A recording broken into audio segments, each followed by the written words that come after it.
evening. I'm your host, Karen Udis. Welcome to this DCTV series about the network of global corporate control. Today's segment is pre-recorded. This is an update on Fukushima. Thanks to DCTV, Carmen Stanley, studio producer, Maurice Jackson, audio and prompter, and Couché Starnes, floor director. The disaster in Fukushima is part of the cover-up of corruption in the world's money system. The network of global corporate control is also called the banking cartel. In the year since our last segment on Fukushima, we have identified who is responsible for this corruption. It's the Swiss Octagon Templars, descended from the pharaonic bloodline families. These culprits are hiding behind Israel. As I told you last year, in February 2010, Japan offered to enrich uranium for Iran. Soon thereafter, an Israeli firm by the name of Magna BSP secured a contract to run security at the Fukushima Daiichi plant.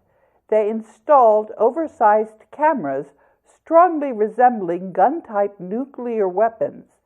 There is strong evidence that they planted Stuxnet, an Israeli computer virus that attacks Siemens power plant control systems and which Israel previously used to damage Iran's nuclear program.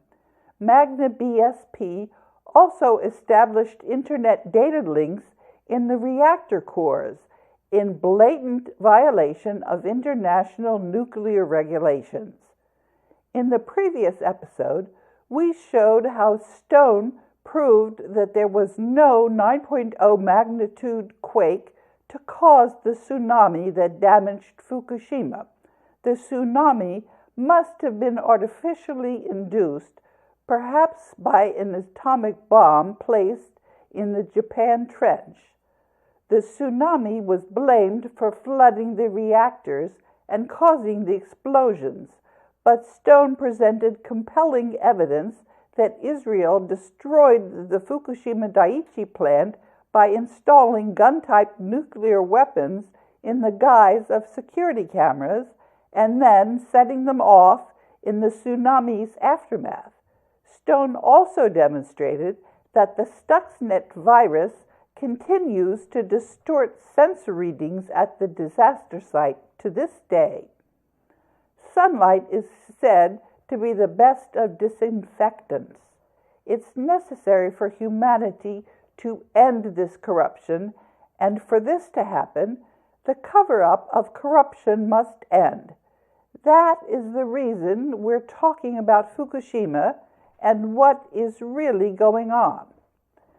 We're going to be talking about the failure in containing the contamination from Fukushima.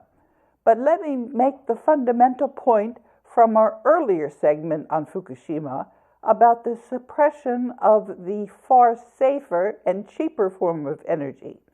This is the same form of chemical energy heating process that's been taking place in the interior of the Earth for billions of years. It's called geothermal atmospheric liquefied thorium. The banking cartel suppressed this technology. Instead, the dangerous technology at the Fukushima plant, and which is used in the rest of the nuclear industry, is called pressurized light water uranium reactors. We have always known that the PLWU should only be used for small power plants in submarines and military ships. The safer form of nuclear power, the GALT technology, was withheld in the 1960s by a powerful congressman, Chester Holyfeld, so that the banking cartels could continue to profit from its petroleum industries. We will talk later about the challenges in cleaning up Fukushima, both in Japan and in the rest of the world. Nuclear fallout from the disaster has not been contained, either in the immediate explosions in the days after the nuclear meltdown, spewing radioactive particles into the air, or to this day, with contaminated water going into the Pacific. Instead, what we have is a massive cover-up. The banking cartel is allowed to keep the difference between what it costs to print the currency and its face value. This puts resources into the hands of the very culprits who are causing us untold misery. There's a lot of disinformation out there. This is because the banking cartel has used the paper money system to buy up media. As we've shown, this includes internet search engines and YouTube. That's why there has been so much interference when I upload the DCTV segments into the archive on YouTube, and when your comments and my responses are simply erased. There was one question about why YouTube doesn't simply erase the entire archive. This is because the banking cartel is trying to keep its interference secret. They have long since failed miserably.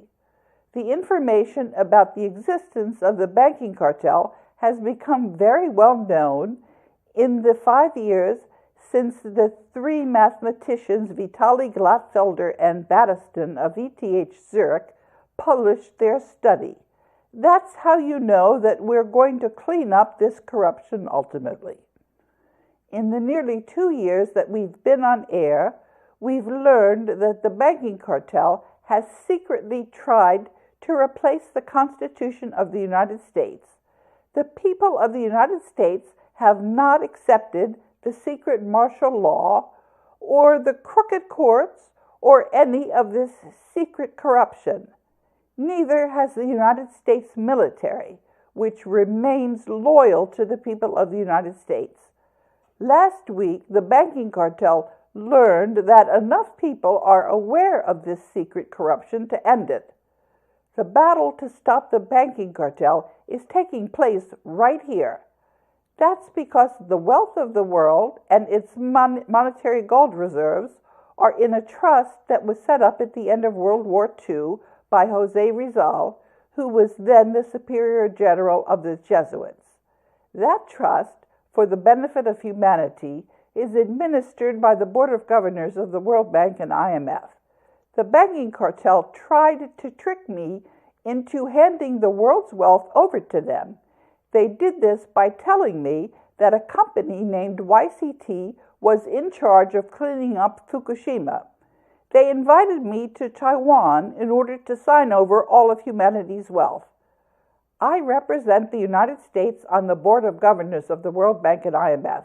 I also represent humanity, which is the beneficiary of the Global Debt Facility.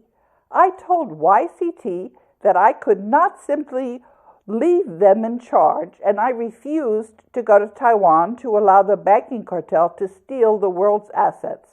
I documented this in the teleprompter for last year's show on Fukushima. Then, last week, an environmentalist sent me emails about a problem project when the Secretariat of the World Bank and IMF was being dominated by the banking cartel. Now, it's clear that the World Bank and IMF secretariats must follow their Articles of Agreement. The president and managing director of the Bretton Woods institutions must follow the Board of Governors of the World Bank and IMF. The Board of Governors of the World Bank and IMF accepted that I speak for them in matters concerning the Global Debt Facility, unless they object in writing. None of them have objected, and a press release on the global currency reset to replace paper money with gold remains on the record with no dissents. Last week, I pointed out that Neil Gorsuch had no answer to my statement that the U.S. Constitution of 1789 was not in effect. How could he, when this is the case? None of the governors of the 50 states or their adjutants general stated that the U.S. Constitution of 1789 was in effect when I asked them to go on record. During the global currency reset, by using the world's monetary gold reserves to replace paper currency, we have a way to get rid of this corruption and put the U.S. Constitution of 1789 back into effect via Article 5. The Japanese government invested 35 billion yen, which is roughly $320 million, in the construction of a massive underground ice wall at Fukushima to prevent groundwater from seeping into its damaged reactors.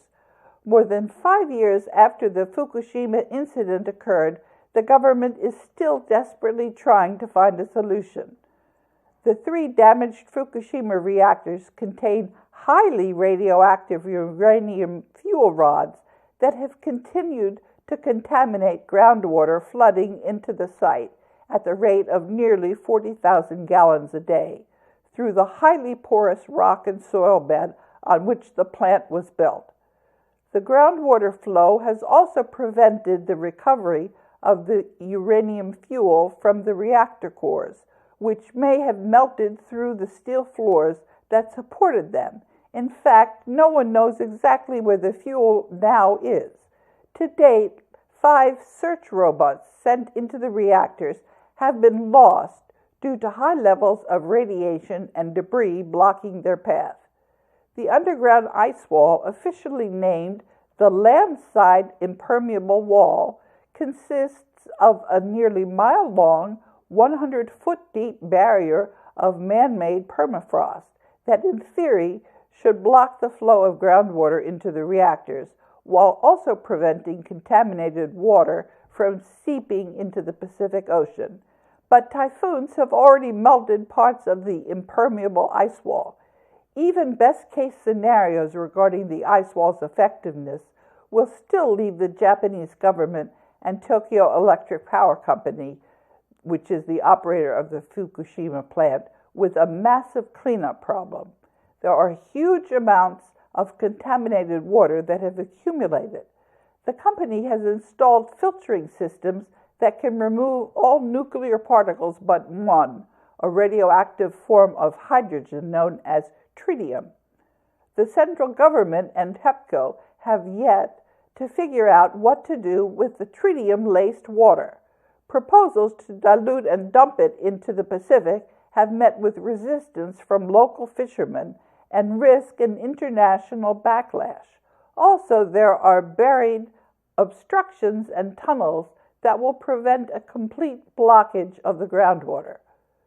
In the last 5 years, Japan and TEPCO have failed to contain the resulting radiation leaks, all the while downplaying the enormous dangers posed to the environment and the public. While the long-term repercussions of the Fukushima Daiichi nuclear disaster are yet to be fully assessed, they are far more serious than those pertaining to the 1986 Chernobyl disaster in the Ukraine, which resulted in almost 1 million deaths. And I've got some sources for these numbers in my teleprompter. Research shows that the severity of the Fukushima Daiichi nuclear disaster is much worse than what happened in Chernobyl. Moreover, while all eyes were riveted on the Fukushima Daiichi plant, news coverage both in Japan and internationally failed to fully acknowledge the impacts of a second catastrophe at TEPCO's Fukushima Daiichi nuclear power plant. The shaky political consensus both in Japan, the U.S., and Western Europe is that the crisis at Fukushima has been contained. The realities, however, are otherwise.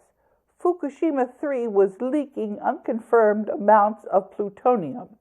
According to Dr. Helen Caldicott, 1/millionth of a gram of plutonium, if inhaled, can cause cancer. An opinion poll in May 2011 confirmed that more than 80% of the Japanese population do not believe the government's information regarding the nuclear crisis. And I've got a source for that number. The dumping of highly radioactive water into the Pacific Ocean constitutes a potential trigger to a process of global radioactive contamination. Radioactive elements have not only been detected in the food chain in Japan, radioactive rainwater has been recorded in California. Hazardous radioactive elements are being released in the sea and air around Fukushima, and this accumulates at each step of various food chains, for example, into algae, crustaceans, small fish, bigger fish, then humans, or soil, grass, cow's meat, and milk, then humans. Entering the body, these elements, called internal emitters, migrate to specific organs such as the thyroid, liver, bone, and brain, continuously irradiating small volumes of cells with high doses of alpha, beta, and/or gamma radiation, and over many years often induce cancer. What prevails is a well-organized camouflage. The public health disaster in Japan, the contamination of water, agricultural land, and the food chain, not to mention the broader economic and social implications, have neither been fully acknowledged nor addressed in a comprehensive and meaningful fashion by the Japanese authorities. Japan as a nation-state has been destroyed. Its landmass and territorial waters are contaminated. Part of the country is uninhabitable. High levels of radiation have been recorded in the Tokyo metropolitan area, which has a population of 39 million, that was in 2010, more than the population of Canada, which has about 34 million. There are indications that the food chain is contaminated throughout Japan. Radioactive matters exceeding the legal limit was detected in tea made in a factory in Shizuoka City, more than 300 kilometers away from the Fukushima Daiichi nuclear power plant. And Shizuoka Prefecture is one of the most famous tea-producing areas in Japan. A tea distributor in Tokyo reported to the prefecture that it detected high levels of radioactivity in the tea shipped from the city. The prefecture ordered the factory to refrain from shipping out the product. After the accident of the Fukushima nuclear power plant, radioactive contamination of tea leaves and processed tea has been found over a wide area around Tokyo. Japan's industrial and manufacturing base is prostrate. Japan is no longer a leading industrial power. The country's exports have plummeted. The Tokyo government has announced its first trade deficit since 1980, while the business media has narrowly centered on the impacts of power outages and energy shortages on the pace of productive activity. The broader issue pertaining to the outright radioactive contamination of the country's infrastructure and industrial base is a scientific taboo, which is to say, the radiation of industrial plants, machinery and equipment, buildings, roads, etc. A report released in January 2012 points to the nuclear contamination of building materials used in the construction industry, including roads and residential buildings throughout Japan. A cover-up report by the Ministry of Economy was issued in 2011. It was entitled Economic Impact of the Great East Japan Earthquake and Current Status of Recovery. This brushes aside the issue of radiation. The impacts of nuclear radiation on the workforce and the country's industrial base are not mentioned. The report states that the distance between Tokyo, Fukushima Daiichi, is of the order of 230 kilometers, that's about 144 miles, and that the levels of radiation in Tokyo are lower than in Hong Kong and New York City. But this statement was made without corroborating evidence and in overt contradiction with independent radiation readings in Tokyo. And there's a map which I've put in the teleprompter. I don't know if you're going to see it in this broadcast. In recent developments, Sogo Security Services Company is launching a lucrative radiation measurement service targeting households in Tokyo and 4 surrounding prefectures. And there's a map of citizens' measured radiation levels, which shows radioactivity is distributed in a complex pattern reflecting the mountainous terrain and the shifting winds across a broad area of Japan north of Tokyo, which is in the center of the bottom of the map. In the time remaining, we will play some of last year's segment on Fukushima. Japan's nuclear plant at Fukushima. Let me acknowledge my sources for this presentation. Mike Brakey, who told me about the thorium power technology, and James Fargan and Jim Stone. It can now be reported that the 4 nuclear reactors in Japan, and one of them is facing a meltdown, had their computer systems hacked by an NSA computer virus called Stuxnet that was installed by Israeli contractors 1 month before the man-made earthquake and tsunami hit Japan. Let's discuss first background on the nuclear power industry. The technology for the nuclear power at Fukushima was developed by Dr. Alvin Weinberg for the Navy's submarine program. Pressurized light water uranium, PLWU, nuclear reactors. Dr. Weinberg repeatedly warned the Navy that the PLWU should only be used for small power plants in submarines and military ships. These pressurized reactors become very dangerous if they exceed 100 megawatts in size. There was a much better energy alternative, using thorium energy. This was developed by Dr. Robert Oppenheimer at the Oak Ridge National Laboratory.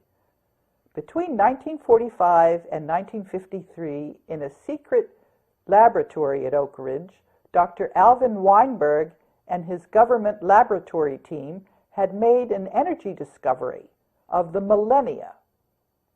The Gray Eagles team had duplicated the chemical energy heating process that takes place in the interior of our planet for billions of years. Our Earth's core generates 20 million megawatts of geothermal heat hourly to maintain the interior at 10,832 degrees Fahrenheit. This is the equivalent power output of 22,220 main Yankee nuclear reactors operating round the clock at 100% efficiency.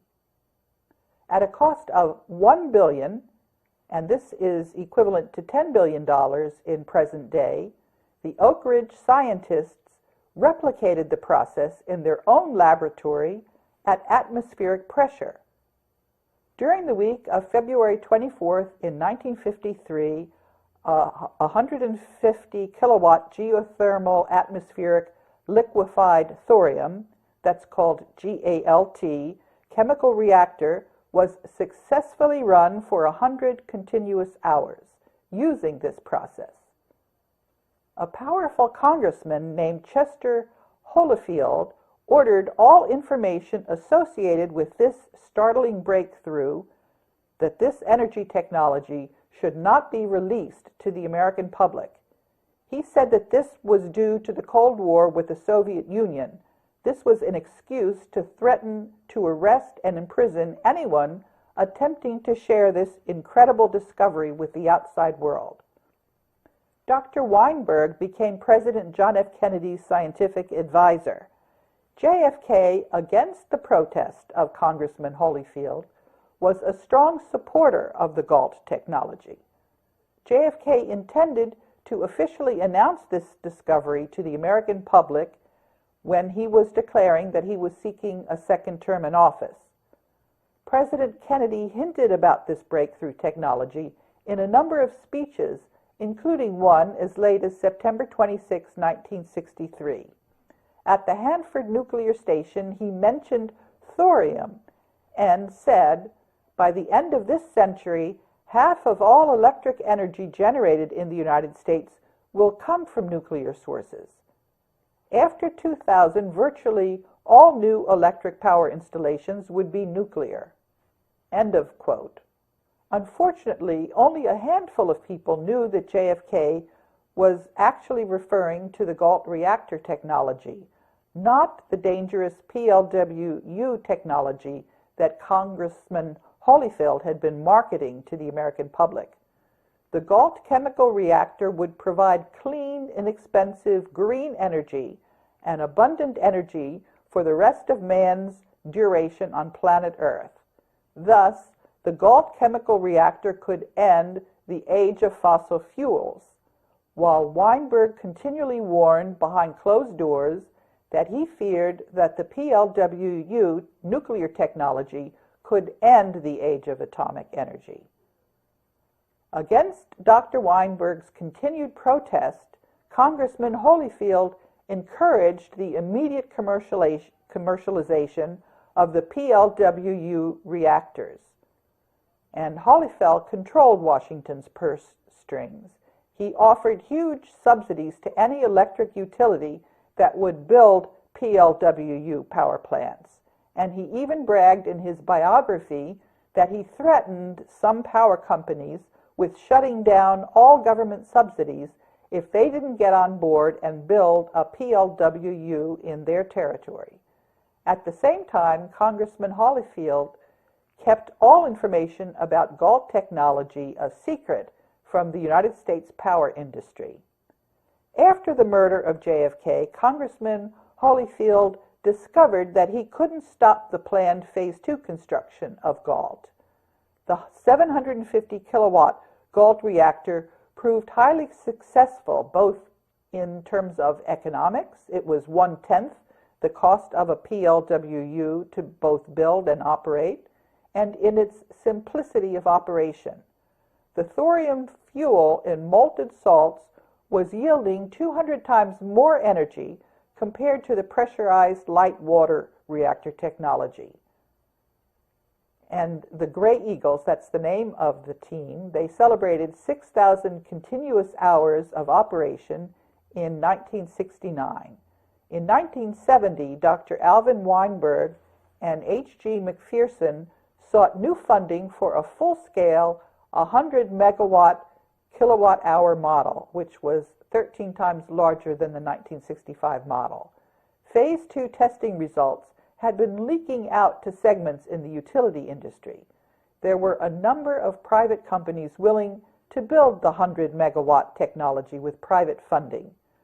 The Atomic Energy Commission indicated they required approval from the Congressional Joint Committee on Atomic Energy, which was chaired by Congressman Chester Holyfield. That's when America's most dangerous enemies struck stealthily and efficiently at America's heartland. In one of the greatest disappearing acts in the United States, by December 31, 1974, thorium chemical reactors had officially become an urban legend when the Atomic Energy Commission, the Joint Committee on Atomic Energy, and Oak Ridge National Laboratory vanished. I want to thank you for listening to another segment in this series on the network of global corporate control. The banking cartel is no longer invisible, and its explanations about our reality are not plausible. Humanity remains in control and is winding down the banking cartel and exposing its agents. It's time to clean up Fukushima.